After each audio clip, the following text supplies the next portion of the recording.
I went to Montgomery for the third Selma to Montgomery march. The first one had been, of course, interrupted by Bull Connor and the dogs and so on. And the second one, King marched to the middle of the bridge and just turned around as a symbolic demonstration. The third one had federal marshals and accompanying it. And I think it was limited to maybe 300 people from Selma to Montgomery. But he'd asked for people to come in to march the last 5 miles. So I chartered an airplane from Philadelphia and took a group down to march the last 5 miles into Montgomery itself. That was very interesting because I'd never been to Montgomery, but the people lining the streets, packing the streets, were less than hospitable to us marchers. But when King walked up the steps about halfway to this sparkling white Capitol building, beautiful Capitol building in Montgomery, and then turned around at the dais to address the crowd, it was really, truly a special moment. We thought we'd accomplished something, and I think we did.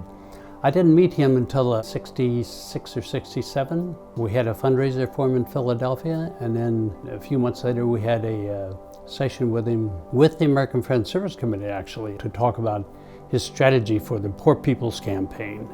In his mind, the phase 2 of the Civil Rights March, it wasn't complete until we had talked about economic parity.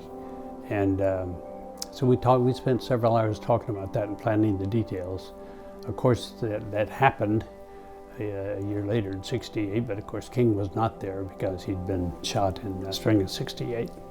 The Service Committee published I think they were the first publishers of the letter from a Birmingham jail in 63, which was a phenomenal piece of writing. I think as I recall, he smuggled it out, his lawyer smuggled out pieces of it on margins of newspaper columns and so on and so forth.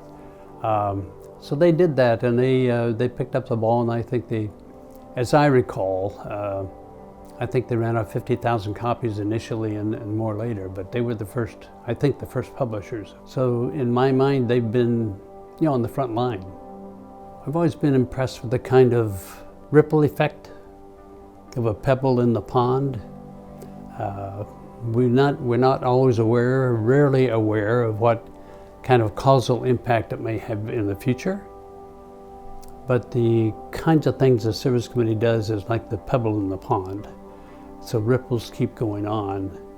And it's a bit like what Martin Luther King asked us to do, I think, in that great speech at Riverside Cathedral a year before he was killed. He talked about the kind of continuing revolution that, the march isn't over. We still have work to do. So that's what I think the Service Committee's legacy is.